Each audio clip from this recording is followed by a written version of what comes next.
Hello. How are we all doing today? Today I'm going to be bringing you through my case study two, uh, all on Jerry. We're going to assess him overall, and then I'm going to break down how I feel he should go about getting better in his treatment. Let me fix where this is. Go up here. Okay, so this is Jerry here, Jerry on the side, and his main problems, he has a falling problem, getting up upstairs, going on tractors, which is his main job on a tractor.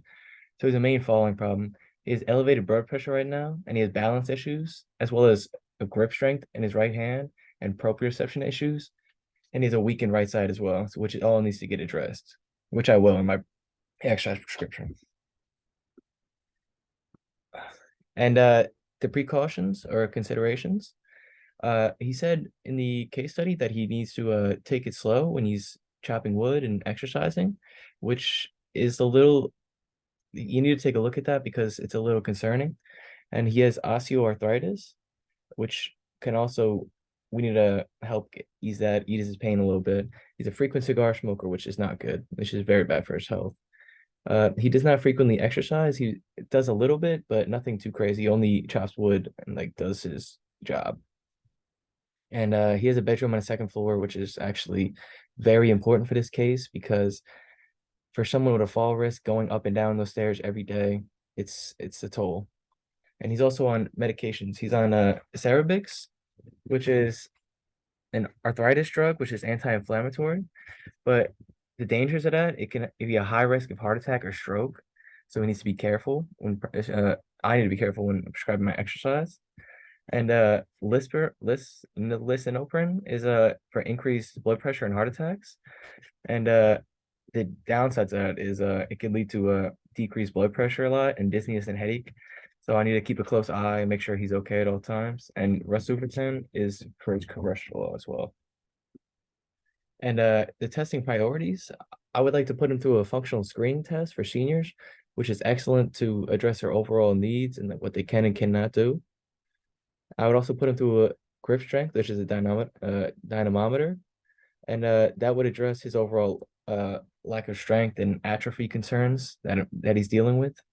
I would put him through some balance assessments to track where he is, like if he can like do it on his own, if he's falling over a lot, I would track that, see where he needs to improve upon. Also endurance testing, such as like sit to stands, um, sit to stand test, the 1 minute up and go test,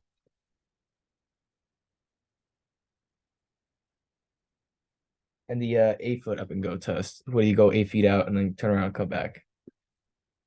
And then the review of literature I looked at first was the effects of intrinsic foot exercise. And it looked at 120 older adults with fall risk, and they split them into three different groups: the intrinsic group, the extrinsic group, and a control group. The intrinsic group focused on working their intrinsic muscles of the foot, and the extrinsic group focused on working the extrinsic, as you could probably tell from the names. And the control just focused on lower body exercises, just overall, not the foot, and just in general lower body. And the purpose of this study was to find out the benefits of intrinsic foot exercise paired with lower extremity resistance training on fall risk. And the study overall found that the activation of the plantar intrinsic foot muscle increased with increasing postural demand, and these intrinsic muscles were recruited by a highly coordinated manner to stabilize the foot and maintain balance. So, in simple terms, it really helped maintain balance because they were able to use the foot muscles to they were there to strengthen. They weren't like moving around a lot. They were able to like get balance. So it was great for them to be able to like get support and build upon that. So the second review of literature I looked at was perturbation-induced step training. And this actually seemed really beneficial to Jerry because his fall risk is one of the main concerns he has, especially someone getting up there in age. He needs to be very careful. So I would like to put him through some perturbation-induced step training, which is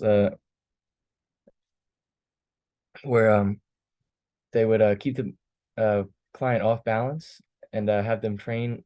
See down here on the right, it has eyes closed. I wouldn't exactly put him eyes to close right away because he's like old and he's already at fall risk, but keep him on 1 foot or 2 feet. Overall, just tracking the balance, flexibility, and the hip abductor strength. And this study actually led to a found that it had a decrease in 31% in fall risk for elderly, and I thought that was extremely beneficial for me because Jerry him not falling is extreme for his life. He could either live a couple more years like that, especially for elderly. It's a big problem. It needs to be looked upon. And the third review of literature I looked at was a balanced exercise circuit. Move this so you can see that. Uh, this had 22 people and it was split into two different groups. An A group, which performed the balanced exercise circuit first for 3 months, and then no intervention after that for 3 months. And then the B group, the second group, they did the opposite. So they did no intervention for 3 months first, and then the balanced exercise circuit together in the 3 months. And muscle strength, postural balance, functional mobility, and quality of life are tracked throughout this whole thing.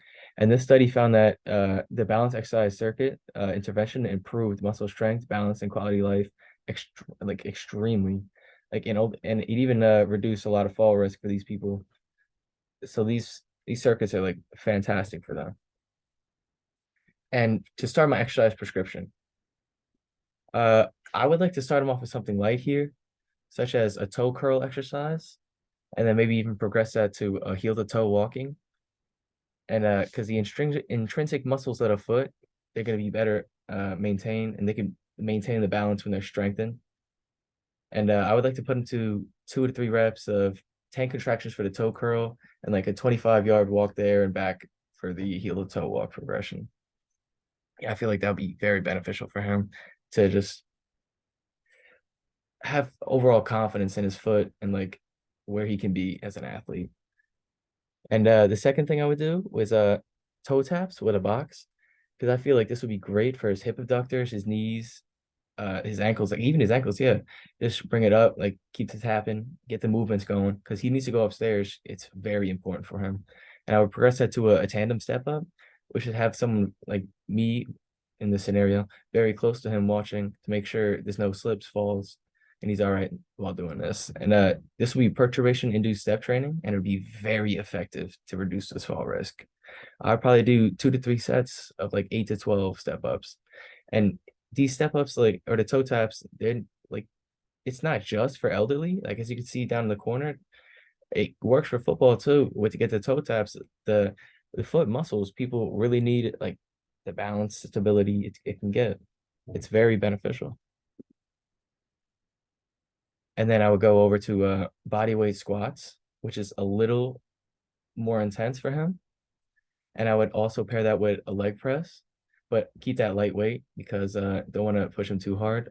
Because if he can't use his legs at that age, it's tough.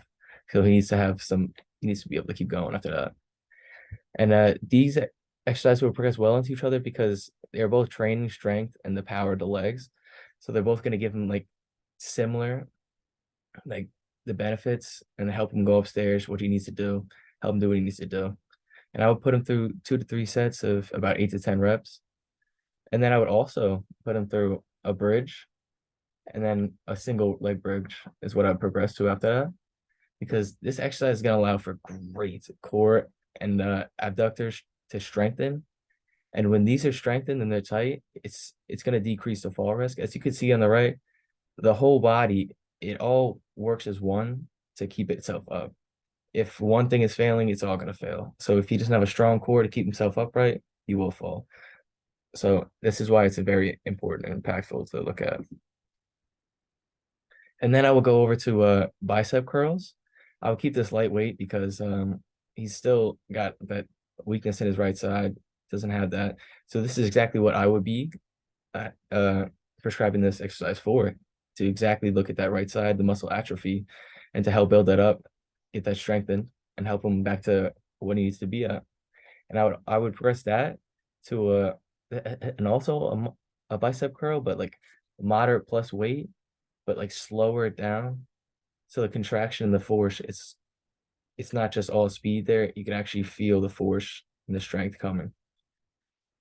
And These exercises are going to be great, like I just said before, to fight the muscle atrophy on his right side and overall improve his quality of life tremendously. I would probably do 2 to 3 sets of around 8 to 12 reps based on the weight and how he's feeling that day. And then another one I would do, tricep pull downs. I feel like these are great, especially for a farmer like him to, if you need to pull yourself up like that to get on the tractor, I feel like that's ideal for him. As well as I would do a farmer's carry, because that's exactly what he's doing in his job. These are real world scenarios for Jerry. They're going to help fight his muscle atrophy and help get him ready for this day-to-day life in a job. He's going to need these qualities to be able to do well. I would put him through 2 to 3 sets of 8 to 12 reps again. And then here are my references.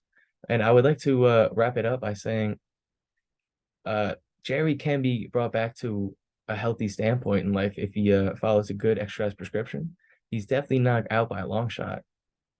He can get back to a good, healthy lifestyle. And that's about all I have to say here. So y'all have a great one.